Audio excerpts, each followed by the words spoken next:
ಚಿಕ್ಕಬಳ್ಳಾಪುರ ವಿಧಾನಸಭಾ ಕ್ಷೇತ್ರದ ಶಾಸಕ ಪ್ರದೀಪ್ ಈಶ್ವರ್ಗೂ ಪಕ್ಷದ ಮುಖಂಡರಿಗೂ ನಡೆಯುತ್ತಿರುವ ಮುಸುಕಿನ ಗುದ್ದಾಟದ ಬಗ್ಗೆ ಪ್ರತಿಕ್ರಿಯಿಸಿರುವ ಉಸ್ತುವಾರಿ ಸಚಿವ ಡಾಕ್ಟರ್ ಎಂಸಿ ಸುಧಾಕರ್ ಅವರಿಗೆ ಟಿಕೆಟ್ ಕೊಡಿಸುವಲ್ಲಿ ನಾನು ಮತ್ತು ಶಿವಶಂಕರ್ ರೆಡ್ಡಿ ಪ್ರಯತ್ನ ಪಟ್ಟಿದ್ದೇವೆ.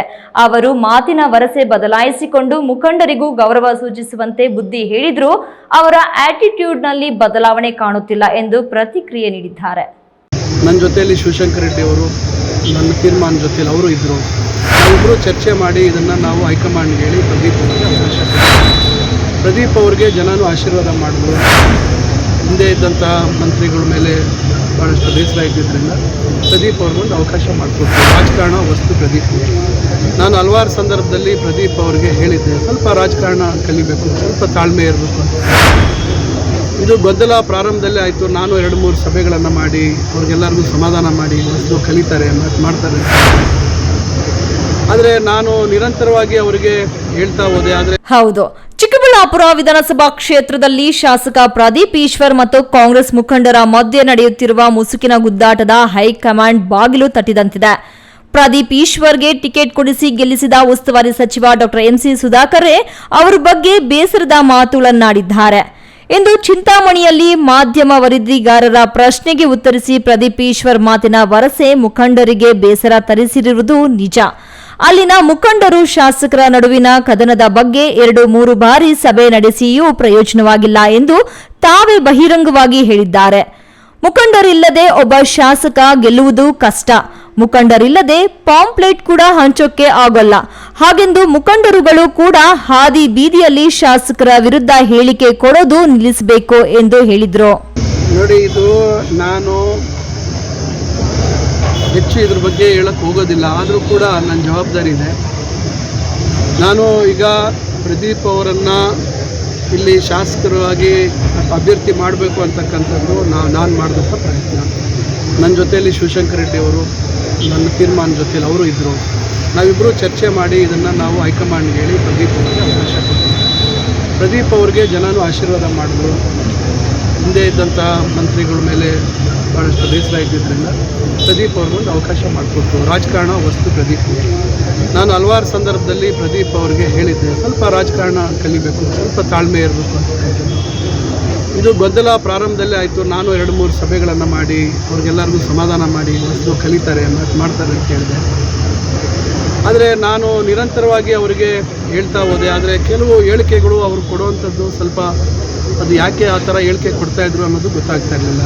ನಾನು ಹೇಳೋಷ್ಟು ಹೇಳಿ ನಾನು ಮತ್ತೆ ಅವ್ರಿಗೆ ಹೆಚ್ಚು ಹೇಳುವಂಥದ್ದಕ್ಕೆ ನಾನು ಸ್ವಲ್ಪ ನನಗೆ ಆದಂಥ ಒಂದು ಇತಿಮಿತಿಗಳಲ್ಲಿ ನಾನು ಸುಮ್ಮನೆ ಆಗಿಬಿಟ್ಟೆ. ನಾನು ಹೇಳೋಕ್ಕೆ ಹೋಗಲಿಲ್ಲ. ಆದರೆ ನಾನು ಆ ರೀತಿ ಆಗುವಂಥದ್ದು ಸರಿಯಿಲ್ಲ, ಬೆಳವಣಿಗೆಗಳು ಸರಿಯಿಲ್ಲ. ಪ್ರದೀಪ್ ಅವರು ಕೂಡ ಈಗ ಎಲ್ಲ ನಾಯಕರು ಜೊತೆಯಲ್ಲಿ ಕೆಲಸ ಮಾಡಿದ್ರೇ ಮತ ಬರುತ್ತೆ. ಇವತ್ತಿಷ್ಟೆಲ್ಲ ನಮ್ಮ ನಾಯಕರಿದ್ದಾರೆ. ಈಗ ಮತದಾರರು ಬೇರೆ ಕಡೆ ಇರ್ತಾರೆ. ನಮ್ಮ ಸ್ಥಳೀಯವಾಗಿ ಆ ಭಾಗದಲ್ಲಿ ಮುಖಂಡರು ಇದ್ದು ಬೂತ್ ಮಟ್ಟದಲ್ಲಿ ಮತ್ತೊಂದು ಮಟ್ಟದಲ್ಲಿ ನಮ್ಮ ಪಾಂಪ್ಲೆಟ್ ಎತ್ಕೊಂಡು ಕೊಡುವಂಥದ್ದು. ನಾವು ಮನೆಗೂ ಪಾಂಪ್ಲೆಟ್ ಕೊಡಲಿಕ್ಕೆ ಆಗೋದಿಲ್ಲ. ಯಾವಾಗಲೂ ಒಂದು ವಿರುದ್ಧವಾದಂಥ ಗಾಳಿ ಮತ್ತೊಂದು ಬಂದಂಥ ಸಂದರ್ಭದಲ್ಲಿ ಚುನಾವಣೆ ಗೆಲ್ಲೋದು ಬೇರೆ ವಿಚಾರ. ನಾವೇ ಜವಾಬ್ದಾರಿ ಸ್ಥಾನದಲ್ಲಿದ್ದು ನಾಳೆ ಜನ ನಮ್ಮ ಒಂದು ಏನು ಕಾರ್ಯ ವೈಖರಿಯನ್ನು ನಾವು ಏನು ಆ ಜವಾಬ್ದಾರಿ ಸ್ಥಾನದಲ್ಲಿ ಕೂತು ನಮ್ಮ ಕೆಲಸ ಕಾರ್ಯಗಳೇನಿದೆ ಅಂತ ನಮ್ಮನ್ನು ಅಳತೆ ಮಾಡ್ತಾರೆ. ಅದರಿಂದ ಇನ್ನೊಬ್ಬರನ್ನ ನೋಡಿ ನಮಗೆ ಒಟ್ಟು ಕೊಡೋದಿಲ್ಲ. ಇವತ್ತು ನಾನು ಶಾಸಕನಾಗಿದ್ದೀನಿ, ಮಂತ್ರಿ ಇದ್ದೀನಿ ಅಂದರೆ ನನ್ನ ಕ್ಷೇತ್ರದಲ್ಲಿ ನಾನು ಮಾಡಿರ್ತಕ್ಕಂಥ ಕೆಲಸವನ್ನು ನೋಡಿ ಅದರ ಆಧಾರದ ಮೇಲೆ ಜನ ಒಟ್ಟು ಕೊಡೋದು. ಮತ್ತೊಬ್ಬರಿದ್ದಾಗ, ನಾನು ಇಲ್ಲದೇ ಇದ್ದಾಗ ಇನ್ನೊಬ್ಬರಿದ್ದಾಗ ಅವ್ರನ್ನ ನೋಡಿ ನಾನು ಅವ್ರಿಗೆ ಸರಿ ಇದ್ದರೆ ಅವ್ರು ಕೊಡ್ತಾರೆ, ಸರಿ ಇಲ್ಲ ಇನ್ನೊಬ್ರು ಕೊಡ್ತಾರೆ ಅಂತ ಒಂದು ಇವತ್ತು ಅವರ ಒಂದು ಕಾರ್ಯವೈಖರಿ, ಅವ್ರು ಯಾವ ರೀತಿ ಜನರ ಜೊತೆ ಇರ್ತಾರೆ, ಯಾವ ರೀತಿ ನಾಯಕರನ್ನು ನೆನೆಸ್ಕೊಳ್ತಾರೆ, ಇವೆಲ್ಲ ಜನ ನೋಡ್ತಾ ಇರ್ತಾರೆ. ನಾನು ಅವ್ರಿಗೆ ಹಲವಾರು ಬಾರಿ ಹೇಳಿದ್ದೆ. ಆದರೆ ಅವರು ಸ್ವಲ್ಪ ಎಲ್ಲೋ ಒಂದು ಕಡೆ ಇನ್ನು ಅವ್ರಿಗೆ ರಾಜಕಾರಣ ಹೊಸದಿರೋದ್ರಿಂದ ಸ್ವಲ್ಪ ದುಡುಕುವಂಥದ್ದು ಸ್ವಭಾವ. ಅದನ್ನು ನಾನು ಅವ್ರನ್ನ ವಿರೋಧ ಮಾಡ್ತಾ ಇರ್ತಕ್ಕಂಥವ್ರಿಗೆ ಹೇಳಿದ್ದೀನಿ, ನೋಡಿ ಸ್ವಲ್ಪ ಅವ್ರಿಗೂ ಹೊಸದಿದೆ, ನೀವು ಸ್ವಲ್ಪ ಅವ್ರಿಗೆ ಅವಕಾಶ ಕೊಡಬೇಕು, ನೀವು ಏಕಾಏಕಿ ಇದು ಮಾತಾಡೋವಂಥದ್ದು ಸರಿಯಿಲ್ಲ ಅಂತಕ್ಕಂಥದ್ದು ನಾನು ಅವ್ರಿಗೆ ಹೇಳಿದ್ದೀನಿ. ನಾನು ಅವ್ರಿಗೆ ಯಾರಿಗೂ ಬೆಂಬಲ ಕೊಡುವಂಥದ್ದು ಮತ್ತೊಂದು ಕೆಲಸ ನಾನು ಮಾಡಿಲ್ಲ. ಆದರೆ ಎಲ್ಲ ಅಂದರೆ ಎಲ್ಲರೂ ಹಿಂದೆ ಚಿಕ್ಕಬಳ್ಳಾಪುರದಲ್ಲಿ ಇವರೆಲ್ಲರೂ ನಾಯಕರು ಕಾಂಗ್ರೆಸ್ ಪಕ್ಷದಲ್ಲಿ ಗಟ್ಟಿಯಾಗಿ ಕೆಲಸ ಮಾಡಿರ್ತಕ್ಕಂಥವ್ರು, ವಿವಿಧ ಜವಾಬ್ದಾರಿಗಳನ್ನು ತೆಗೆದುಕೊಂಡಿರ್ತಕ್ಕಂಥವ್ರು. ಅದನ್ನು ಕಣ್ಣಾರೆ ನೋಡಿ ಅವರು ಕೂಡ ಅವರಿಗೆ ಅಲ್ಲಿ ಅವ್ರನ್ನ ಕೈ ಬಿಡುವಂಥದ್ದು ಅಥವಾ ಅವರು ದೂರ ಇಡುವಂಥದ್ದು ತಪ್ಪಾಗಿದೆ. ಇವತ್ತು ಯಾವುದೇ ಒಂದು ಕುಟುಂಬದಲ್ಲೇ ಇವತ್ತು ನಾನಾ ರೀತಿ ಸಮಸ್ಯೆಗಳು ಬರ್ತವೆ. ಆ ಸಮಸ್ಯೆಗಳು ಬಂದಂಥ ಸಂದರ್ಭದಲ್ಲಿ ನಾವು ಕುಟುಂಬದ ಯಜಮಾನರು, ಇವತ್ತು ಪ್ರದೀಪು ಅಲ್ಲಿ ಚಿಕ್ಕಬಳ್ಳಾಪುರದ ವಿಧಾನಸಭಾ ಕ್ಷೇತ್ರಕ್ಕೆ ಇವತ್ತು ಶಾಸಕರು, ಒಂದು ರೀತಿ ಅವರು ಯಜಮಾನರಲ್ಲಿದ್ದರು. ಎಲ್ಲೋ ಒಂದು ಕಡೆ ಅವ್ರು ಯಾರಾದರೂ ಅಕಸ್ಮಾತ್ ಇಲ್ಲ ಇವ್ರದ್ದೇ ತಪ್ಪು ಅಂತಾರೋ ಅವ್ರದ್ದೇ ತಪ್ಪು ಅಂತಾರೋ ಒಂದು ಹೆಜ್ಜೆ ನಾವೇ ಕೆಳಗಿಳಿಬೇಕಾಗುತ್ತೆ. ನಾವು ಕ್ಷಮಾಪಣೆ ಮಾಡ್ತಕ್ಕಂಥದ್ದು ನಾವು ಕಲಿಬೇಕಾಗುತ್ತೆ. ರಾಜಕಾರಣದಲ್ಲಿ ಇವತ್ತು ಭಾಳ ನಮ್ಮನ್ನು ಎಲ್ಲರೂ ಹೊಗಳ್ತಾ ಇರಬೇಕು, ಹೊಗಳ್ಕೊಂಡೇ ಇರ್ತಾರೆ ಅಂತಕ್ಕಂಥ ನಿರೀಕ್ಷೆ ಇಟ್ಕೊಡೋಂಥದ್ದು ತಪ್ಪಾಗುತ್ತೆ.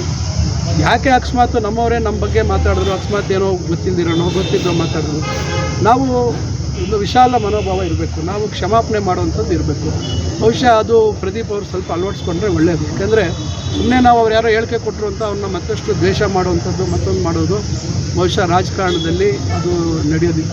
ಕ್ಯಾಮರಾ ಪರ್ಸನ್ ಅಶ್ವಥ್ ಜೊತೆ KS ನಾರಾಯಣಸ್ವಾಮಿ, ಈ ನ್ಯೂಸ್ ಟಿವಿ, ಚಿಕ್ಕಬಳ್ಳಾಪುರ.